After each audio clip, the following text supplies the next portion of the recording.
Olá, salve, salve! A edição desta quinta-feira, dia 29 de agosto do Estação Cultura, está entrando no ar e estamos ao vivo pelo sinal digital da TVE e simultaneamente pelo nosso site. No programa de hoje vamos conhecer o livro de estreia, mas o livro mais recente do Davi Kotek, que tem lançamento no sábado. Temos ainda o comentário da jornalista e crítica de cinema Jaqueline Chala. E ainda vamos mostrar uma matéria sobre a exposição também e ainda a pintura do artista visual Frantz, que está em cartaz no Margues. E o grupo Rock de Galpão faz a música do Estação Cultura desta quinta-feira. Iniciamos o programa falando sobre O que acontece no escuro, livro de Davi Kotek, obra que reúne 17 contos sobre temas variados. Eu converso agora com Davi Kotek, que lança no sábado esse trabalho. Davi, seja bem-vindo aqui à Estação Cultura. Muito obrado pelo convite, Donício. Bom, temas variados, mas a gente pode dizer que também são variações, possivelmente, ou numa análise sobre talvez o mesmo tema, ou alguns temas que perpassam esses contos, né, Davi? Perfeito, as histórias acabam se repetindo de alguma forma ou outra, os personagens se repetem, o universo é o mesmo, os locais são os mesmos, mas sempre muda alguma coisa, né, de um conto para outro. Então, de maneira quase orgânica, assim, os contos têm uma relação, embora vão para caminhos diferentes, né? Bom, é possível estabelecer essas relações, né, se o leitor quiser fazê-las, mas também pode ler esses contos individualmente e processar cada um deles de maneira individual. E esses temas que estão presentes entre eles são a relação entre o indivíduo nessa sociedade e entre as suas descobertas com relação a outras pessoas, com relação ao amor, com relação às suas relações entre famílias. Basicamente esses temas, né, Davi? Sim, é possível ler cada conto de maneira avulsa, mas acho que o interessante mesmo é ler no conjunto da obra, né? Fazendo essas relações, eu acho que o leitor cria uma intimidade maior com o livro. E sim, os temas são basicamente recorrentes de uma existência como a minha, enfim, de alguém jovem,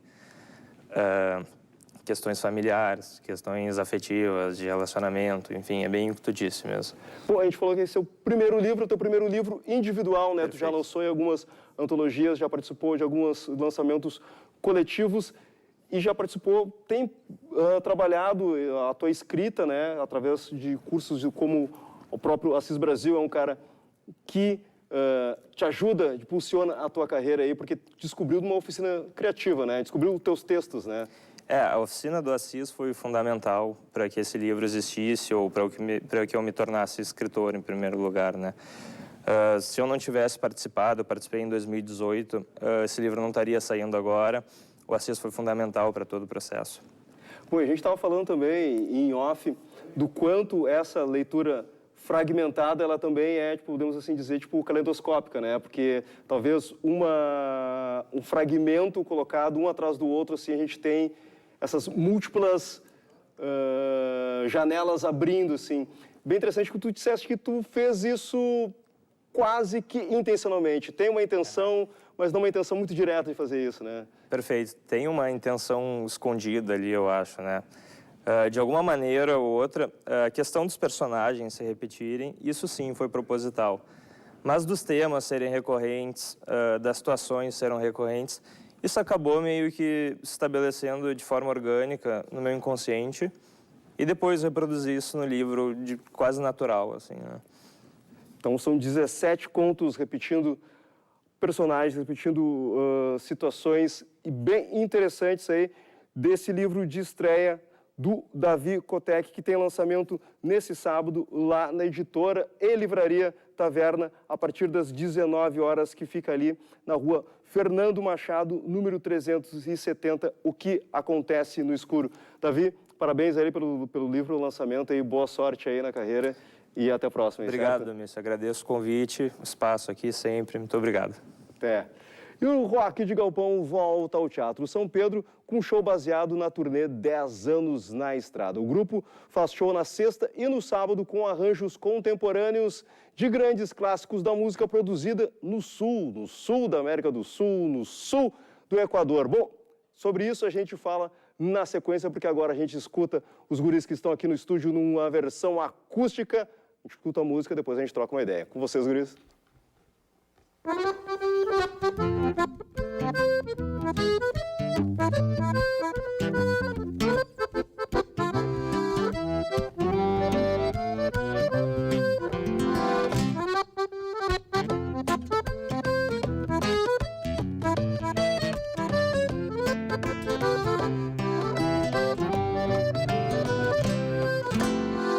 É preciso dar na mão, tem que se cumprimentar, mas depois ser amigo, não pode coração negar.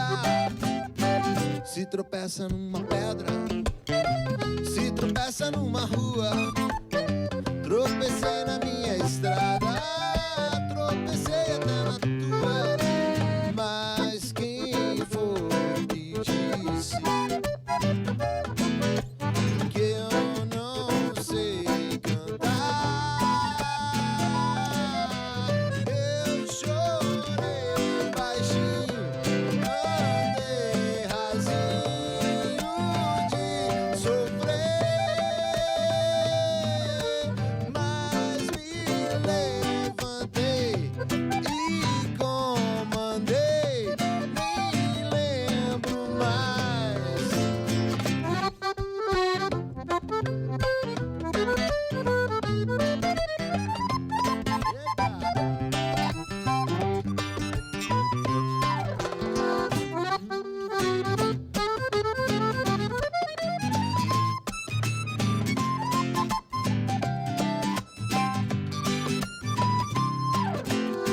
É preciso dar a mão, tem que se cumprimentar, mas depois de ser amigo, não pode coração negar. Se tropeça numa pedra, se tropeça numa rua, tropecei na minha estrada, tropecei até na tua, mas quem foi que disse que eu não sei cantar? Eu chorei baixinho, andei rasinho de sofrer, mas me levantei e comandei, nem lembro mais, mas me levantei e comandei, nem lembro mais, mas me levantei e comandei, nem lembro mais.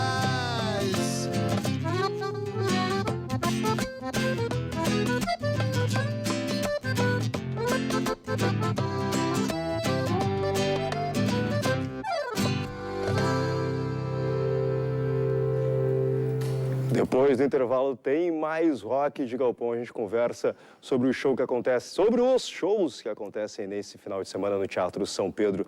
Agora o assunto é cinema, com o comentário da jornalista crítica de cinema, nossa colega da FM Cultura 107.7, Jaqueline Chala. Tudo bem, Jaque? Tudo bom, Domício. Bom, hoje é para falar do Bacurau, né, que é o grande lançamento do cinema nacional. Curiosamente, né, Bacurau, que abriu o Festival de Cinema de Gramado desse ano, ganhou o prêmio do Júri da Crítica no Festival de Cannes. Aliás, prêmio esse que ele até dividiu as atenções com outro filme brasileiro, né, que é A Vida Invisível de Eurídice Guzmão, do Karim Arnuz, e que nessa semana perdeu para esse filme o lugar de concorrer ao posto do candidato brasileiro ao Oscar, né? Bom, o Bacurau está chegando então aos cinemas hoje, né, estreia comercial desse filme, de uma ideia que o Kleber Mendonça Filho e o Juliano Dornelles tiveram lá em 2009 de fazer um filme de gênero. Aliás, o mais certo seria dizer de gêneros, no sertão nordestino, né? O filme se passa num lugar indefinido, seria esse Bacurau do título, que é um vilarejo absolutamente isolado de tudo, até porque os moradores sofrem com a carência de água. A água do local foi toda subtraída por uma reserva por fazendeiros, né? e eles são abastecidos apenas por um caminhão-pipa. Praticamente o Estado não chega lá e quando chega na figura de um prefeito corrupto, todos se escondem em suas casas porque ninguém quer ver a cara do tal prefeito, né? Apenas, aliás, isso é muito curioso no filme, essa cena é muito curiosa porque o que vem das casas são xingamentos ao prefeito que ele ouve e xingamentos dos mais variados possíveis. Isso lembrou muito um filme do Roberto Rossellini chamado Stromboli, em que as vozes vêm das casas como se fosse assim toda a vila tipificada ali, mas por ausentes, entende? Por fantasmas. E esse lugarejo em apagamento, então, que começa a sofrer estranhas situações de assassinatos, né? E também a aparição de 2 motoqueiros, um deles é a personagem da Karine Telles, e uma turma de gringos americanos que começam a fazer uma espécie de caçada no sertão. Então, ali tem de tudo um pouco, tem de Sam Peckinpah, Sérgio Leone, tem pelos movimentos, mas principalmente tem também um pouco de cinema novo, até pelo tipo de alegoria que ele faz e que é curioso, né, num filme cuja ideia nasceu em 2009 e que demorou 10 anos para chegar a cartaz, que seja tão atual da situação em que o Brasil vive hoje, em que um vilarejo conta apenas consigo e com a união da sua população para resistir aos ataques esses ataques externos e, ao mesmo tempo, a absoluta ausência do Estado. É um filme lotado de simbolismo que representa muito o Brasil atual e que tu vê, nasceu há 10 anos atrás, quer dizer, um senso de propriedade absurdo, assim, né?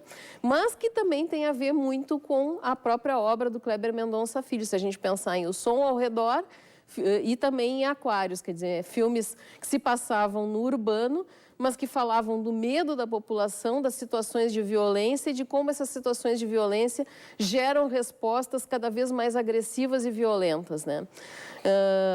Muito interessante, eu acho que todo mundo deve assistir e acho que esse clima de estranhamento tem tudo a ver com o que a gente vive hoje, esse clima de estranhamento que o filme evoca.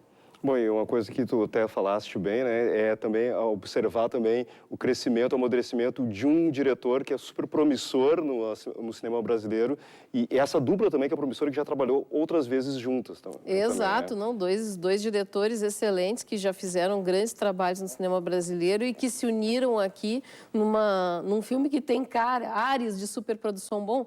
Ali está a Sônia Braga, tem Udo Kier, né, um ator conhecidíssimo, né, dos filmes de cinema de terror, né, e, enfim, tem todo um grande elenco ali, gente até também lá do cinema nordestino, Tomás Aquino, enfim, o Silvério Pereira está ali com o Lunga, que daí faz aquela ligação, é o cara que é o bandido, mas ao mesmo tempo é o protetor da comunidade e que faz a ligação com a cultura memorialística do sertão nordestino, especificamente com o cangaço, né? Ele tem esses símbolos e são símbolos nada sutis, mas ao mesmo tempo esses símbolos se desdobram em várias camadas de significados. Então tá aí Bacurau entrando em circuito comercial essa semana e no final de semana nós temos Na Trilha na Tela a partir das 6 horas da tarde na FM Cultura 107.7 com o tema... Era Uma Vez em Hollywood, a gente vai fazer a segunda parte, né, daquele programa, porque acho que, afinal, o filme do Tarantino também merece, né, esse destaque especial, especialmente pela sua trilha sonora. Dessas vezes, a gente vai rodar Mamas and the Papas, vai rodar Aretha Franklin, Paul Revere, quer dizer, tem todos aqueles nomes que costumam aparecer, assim, nessas coletâneas de pérolas esquecidas do Tarantino. Então, Na Trilha na Tela, sábado, na FM Cultura 107.7, um pouquinho mais de cinema. E na semana que vem, Jaqueline Chala fazendo o seu comentário aqui conosco no Estação Cultura. Obrigado, Jaque. Até semana que vem. O Estação Cultura faz um pequeno intervalo, volta rapidinho com mais música da banda rock de Galpão e com a exposição do Franz, que está em cartaz no Margues. É um instante só, a gente já está voltando.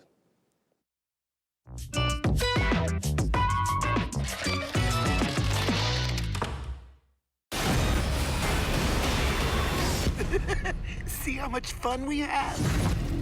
Best buddy. I think Chucky did something. Andy, if you know something, you better tell me. Something's wrong with Chucky. Chucky is a toy. Chucky, did you do this? He's trying to kill us! Good night, Andy. Imagens de um Brasil profundo, revisitadas pelo olhar de um cineasta consagrado. Eu continuei tendo o sertão como tema e a arte popular nordestina como tema durante décadas. O cinema é uma forma de pensar o mundo, poderia ter muito a ver com a arte popular.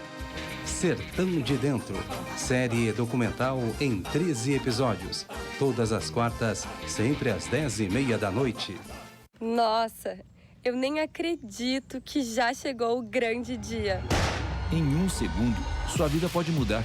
Neste tempo, você pode ser vítima da violência. O tráfico, a pirataria e o comércio ilegal financiam esta realidade. Ajude a quebrar este ciclo. Cada segundo que você diz não à indústria do crime é um segundo que pode salvar uma vida. A igreja é lotada, toda a minha família, cada detalhe como eu sempre sonhei. E agora vai se realizar.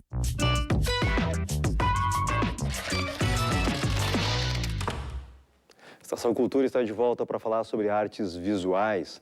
Grandes painéis, intervenções e frases marcas são componentes da arte produzida por Frantz. Também, e ainda, pintura apresenta inéditos do artista natural de Rio Pardo. A exposição das obras está no Museu de Arte do Rio Grande do Sul. Produzindo desde muito jovem, causou frisson em 82, quando expôs no Margs telas que traziam pichações, com frases de protesto e contestação, ou mesmo mensagens como Viva Elis e algumas mais abstratas. A recepção foi controversa, mas também mostrou a ousadia do artista em representar textos que ganhavam clandestinamente as ruas e ainda não eram aceitos no espaço institucional. Ressaltando o papel do Margs na produção de Frantz, mas sem propor uma retrospectiva, a mostra prefere apontar as reflexões e as escolhas que marcam suas obras, incluindo as mais recentes. Essa exposição, na verdade, é um pretexto, uma desculpa para a gente falar sobre pintura, ou melhor, sobre os limites da pintura. O trabalho do Frantz é bastante provocativo, tem uma certa ironia, é sagaz, então a gente achou que podia ser muito adequado para gerar um tipo de conteúdo assim dentro do museu. Dividida em 3 salas, a exposição traz mais de 70 trabalhos de Frantz, alguns conhecidos e outros inéditos, trazidos de diversos acervos. As pinturas de grandes escalas e os objetos compostos com tinta acrílica chamam a atenção para o processo de apropriação que o artista gosta de articular. Aqui não tem nada feito intencionalmente. Parte das telas da parede são pisos, parte são paredes. Ou seja, forrei um ateliê com tela de pintura. Isso ficou ao longo de alguns anos, de 5 a 8 normalmente. E ele acumula nesse tempo quantidade de material. Esses potes que eu chamo lá, aquele que lá não está ou lá não está, é só a tinta que estava no pote. Eu brinco muito com as mulheres que assim, é igual a unha, o esmalte de unha descascado. É como se eu fizesse uma coleção de esmalte de unha, daria uma boa pintura fazer uma coleção de esmalte de unha. Porque eu acho que é só a pintura que está ali, ela não teve intenção de pintura, mas ela funciona como um objeto, ela funciona como pintura, ela funciona como algo lúdico.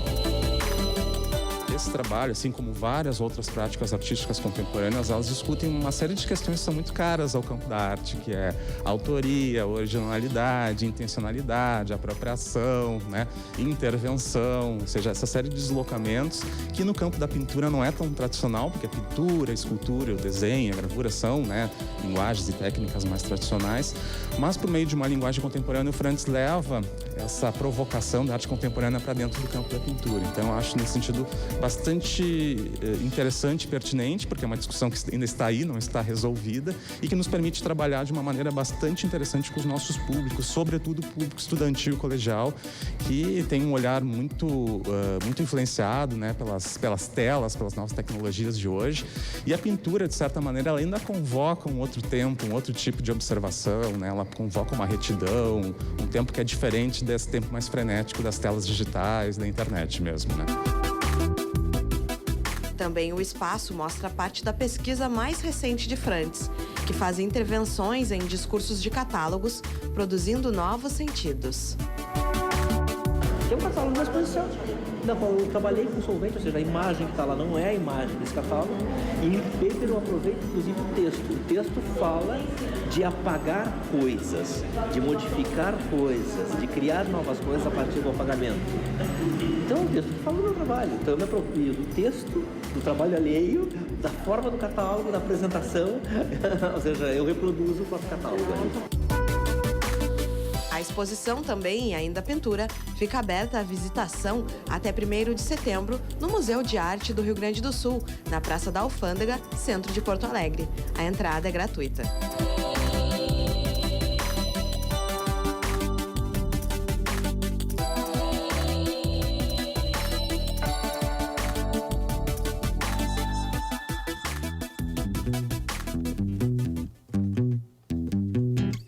Yo tengo tantos hermanos que no lo puedo contar. En el valle, en la montaña, en la pampa y en el mar. Cada cual con sus trabajos, con sus sueños.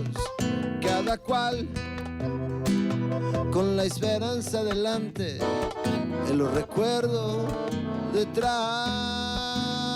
Yo tengo tantos hermanos que no los puedo contar.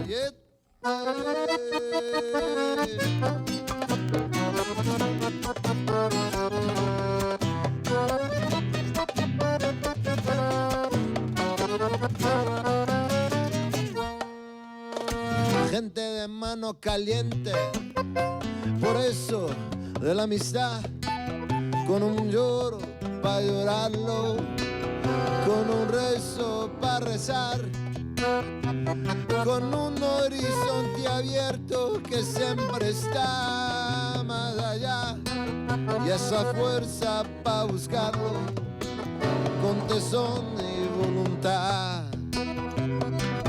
Cuando parece más cerca es cuando se aleja más. Yo tengo tantos hermanos que no lo puedo contar.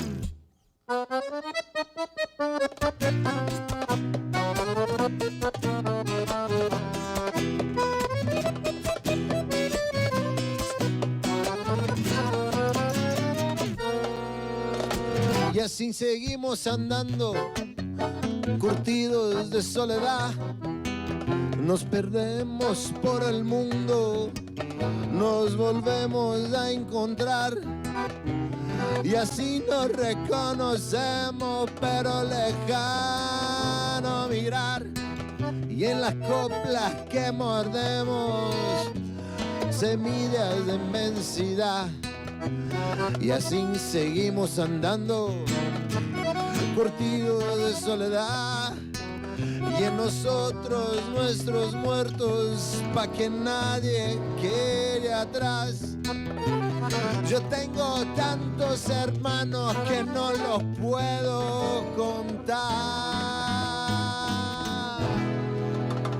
Y una hermana muy hermosa que se llama Libertad.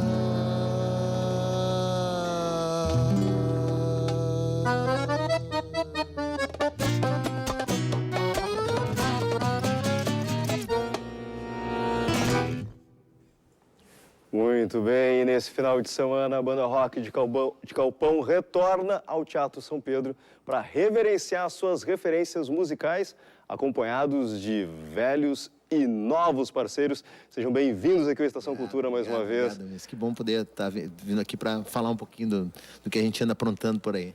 Bom, Thiago, então conta um pouco do que vocês andam aprontando por aí, né?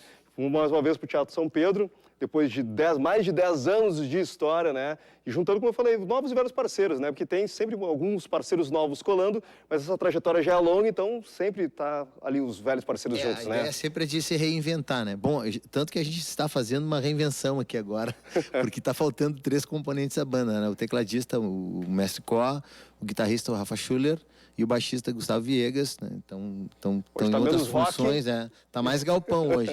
Mas é legal também, são várias maneiras de prestar o serviço, de informar. Estamos comemorando os 10 anos dessa... Então esquentar, né? Tá o Thiago e os dois Guilhermes. Hoje, então, é o Thiago e os Guilhermes, né? O Guilherme Goulart no acordeon, o Guilherme Gu na darbuca e o Thiago Ferraz, voz e violão. E nessa função de como reinventar, né? Como pegar esse legado aí e proporcionar novos momentos. Então, nesses 10 anos, a gente foi para Buenos Aires e convidou pessoas do circuito da música, dos hermanos lá para cantarem conosco. A Valéria Lynch, o Franco Luciano e o Carl Bornes releram, cantaram e se encantaram com as releituras do Rock de Galpão para as músicas Alfonsine El Mar, Canção com Todos, Luna Cheia e Luna Tucumana, Quilômetro 11. Então ficou um CD, ficou meio internacional assim, a projeção desse DVD. Para o show do Rock de Galpão no Teatro São Pedro, nesse final de semana, a gente tem o Ike Gomes, que foi o diretor artístico do primeiro e do segundo DVD, e nesse terceiro ele vai dar uma canjada e vai cantar com a gente, se divertir. O Neto Fagundes, que é um dos proponentes do projeto, enquanto projeto, né? Porque agora o Rock de Galpão virou uma banda, né? A banda Rock de Galpão não é mais o projeto. O João Trisca, que é um violeiro do Paraná, que tem um trabalho de composição autoral e também cuida dessa coisa de reler o legado da música paranaense, também vai estar junto conosco. E aí a invenção, os parceiros novos, né? Que estão repetindo, assim, um repeteco. As invernadas dos CTGs Lanceiros da Zona Sul e Rancho da Saudade. A gente começou a colocar a dança típica gaúcha, né? Só que com eles têm que dar uma relida na sua coreografia através da nossa releitura. Então fica uma coisa única, né? Um conceito de dança para o rock de galpão. Então, puxando para essa ideia mais contemporânea, né? Que já é o que vocês trabalham também. E essa ideia, esse galpão também, ele amplia assim, essa potencialidade que a gente estava falando lá no começo. Eu falei, pô, uma música produzida ao sul, né? No sul, porque essa ideia de uma música nativista, uma música aqui desse sul mais gaudério, também ela deu uma ampliada numa ideia que também estão pegando mais a América do Sul como um todo. Sim. Essa aproximação que a gente tem geográfica também com o platino, assim, com essa coisa da cisplatina, também foi aumentando a potencialidade da musicalidade de vocês. Então, quando a gente fala desse galpão, esse galpão não está só aqui no Rio Grande do Sul, ele está mais amplo também, né? A ideia do Rock de Galpão nesse trabalho, é meio que um elo, assim, para fazer com que o Sul se ouça mais, né? Porque se tu parar para pensar geograficamente, Paraná, Santa Catarina, Rio Grande do Sul, Uruguai, Argentina, se tiver mais comunicação, os artistas vão agradecer, porque é um território absurdo para ser desbravado. Então, essa ideia de mostrar a música feita no Paraná para os gaúchos do Rio Grande do Sul e para os paranaenses ouvirem essa versão e conhecerem também a nossa música, para o pessoal de Santa Catarina. Então, é essa função do Rock de Galpão que eu acho que é bem importante, assim, que é fazer com que as pessoas, com que a gente aproveite melhor esse espaço geográfico, esse sul lindo que a gente tem, com muita coisa boa para explorar. Bom, para quem que já quer pegando as músicas, conhecendo as músicas que vão estar nesse terceiro DVD, as músicas já estão sendo mostradas aos poucos, já estão subindo já pra rede, né, no YouTube a gente está com o pessoal da XP Transmídia, que cuida da nossa rede ali, então todo mês, toda semana tem coisa nova, tem música nova, a gente está colocando o trabalho esse também à disposição. Tem o segundo DVD, o primeiro DVD todo ali no canal do YouTube para baixar. Então a gente tá fazendo essa função toda aí, e é muito bacana poder ver a galera curtindo, compartilhando, conversando com a gente. Mas o importante é estar lá ao vivo, conferindo essa grande festa aí com grandes parceiros aí. Mais de 10 anos de estrada, nos dias 30 e 31, que é sexta e sábado. Sexta e sábado. Sexta e sábado, a partir das 21 horas, no Teatro São Pedro, com o Rock de Galpão. Feito o convite aí, eu vou encerrando a Estação Cultura, agradecendo a presença de vocês. Não sem antes, né, pedir para vocês fazerem mais uma música, e lembrando que a gente volta amanhã a partir das 2 horas da tarde. A nossa representação é hoje às 9h30, então Rock de Galpão, sexta e sábado lá no Teatro São Pedro, e um pouquinho mais do Rock de Galpão Pocket aqui no Estação Cultura para finalizar essa quinta-feira, certo? Obrigado. Eu queria agradecer a Rio Grande Seguros, que é nosso apoio cultural. Graças a eles a gente está podendo fazer essa temporada no Teatro São Pedro. Bora. Vai lá. Vou fugir dessa metrópole, a libertação, e seguir algum caminho que me leve ao sul. E nas manhãs do sul do mundo, pelos campos, estradas e rios, semear meu canto em campos de cereais. Pode ser um sonho louco, mas eu vou achar em algum lugar dessa federação alguma substância estranha que substitua a dor no coração e mate essa vontade